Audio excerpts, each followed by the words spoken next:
Hey, how's it going guys? I'm Lamp and welcome back to another deck showcase video. I was planning to do charge deck first, but I found a very funny interaction between Shozu and Nekokawa. That's why I decided to show this first before NetEase makes any funny changes. So let's jump into the deck rundown, shall we? So here's the main thing, Monopoly Scroll.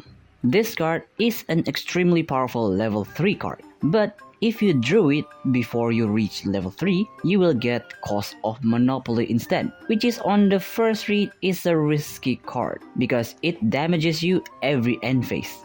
At first, I thought of using this in Ashura deck, but it's too risky because Nekokawa's other cards also have cost. But then, I remembered Shozu. She can heal us while also buffing up her cards. In short, if you get this card in your first turn, your first level up will always be Shozu because you want her to stack her life essence count. And if you somehow manage to get 2 silent tenderness on the first hand with Cost of Monopoly in hand, it's pretty much over for your opponent because your Shigami will turn into a very buff gorilla.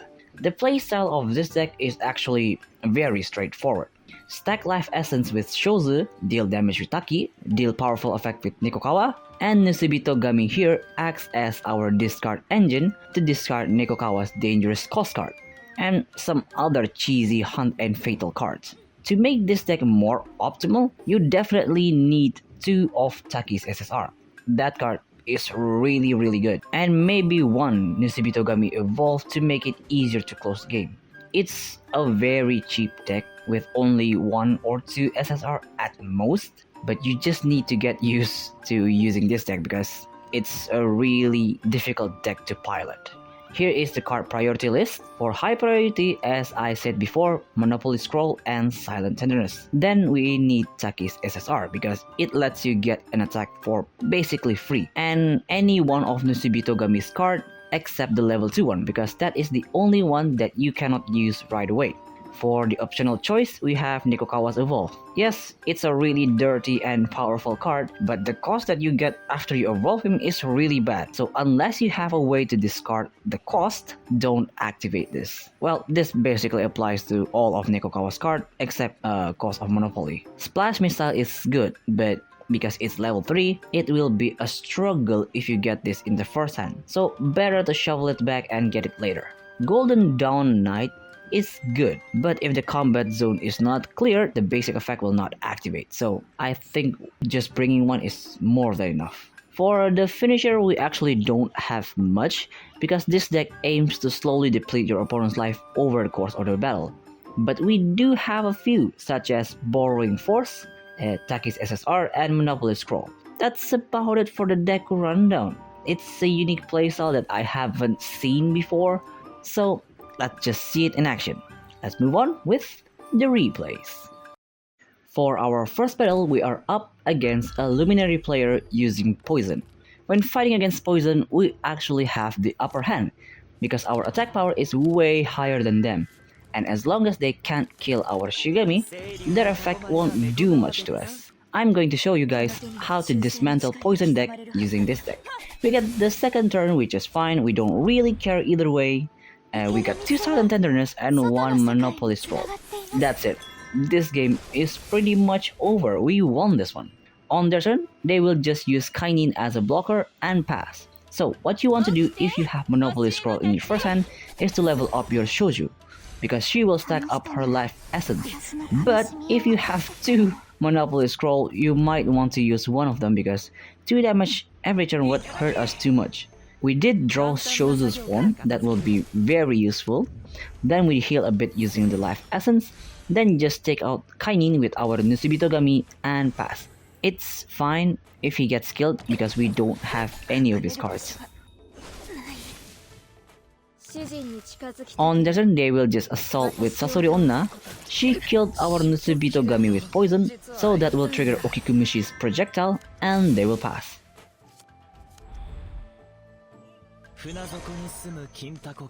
On our turn, of course, we are going to buff up our Shigami to the limit by activating 2 Silent Tenderness.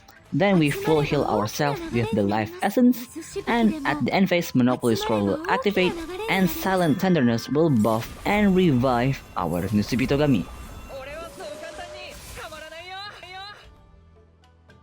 On the turn, they will evolve Okikumishi, then they will Morning Song our Taki.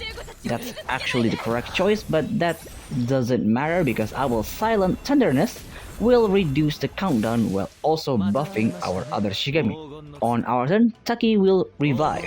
Now it's time to deal some crispy damage. We put Sakura Sunshine on Shozu, then activate Golden Dawn Knight. This will force her to attack while also getting us a draw. And since we haven't assaulted, we activate Turbulent Blade with the speedy effect. And because we dealt damage with Taki, his passive will let us empower our Taki's evolve. And of course, at the end phase, we will get buff once more. But we will lose one of our Silent Tenderness sets. On the turn, they will put Kainin's SSR, then use the Hunt Combat card. I have never seen any poison player bring that card. But that will actually get rid of 2 of our Shigami, and they will pass. They seem very confident with that SSR, but they are forgetting one important thing. Kainin only has 4 health. So on our turn, we are going to use Sever Tail as a treasure card to deal 1 damage, then we kill Kainin with our Splash Missile. Now that the combat zone is clear, we punch them straight for 12 damage to the face and end our turn. At the end phase, Shozu will get even bigger. On their turn, they realize that they don't have an out for our board, so they will just surrender. For our second match, we are up against Shirokuro Mujou using the new main Reiki so that they can bring Kusa alternative. That is actually an interesting build. I like it. I would assume both of our deck plays in mid-game, so this will be a bit of a drawn-out battle. We get the second turn again. Our hand is actually looking pretty decent. On our turn, we drew Cost of Monopoly, so of course our first level up will always be Shozu. This turn we're just going to assault with Nekokawa and pass. We are going to build up our life essence while we can. On their turn, they will use Baby Face to get rid of our Nekokawa, then assault with Kuromujou. I don't know why they don't want to stack their Kuromujou attack. That form gives them attack immunity when attacking Shigami with Soul Seizing.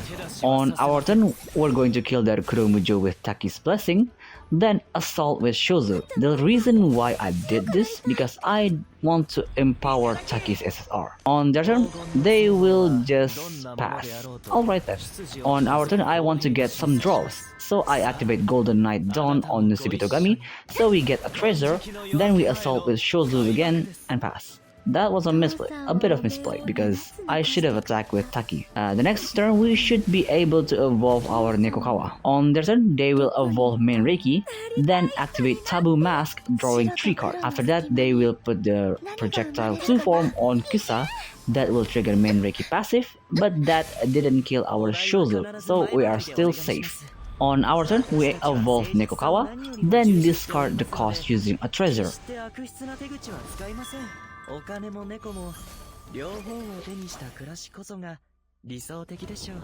After that, we'll assault with Taki. Sadly, we cannot empower his card because we already used a fast card this turn.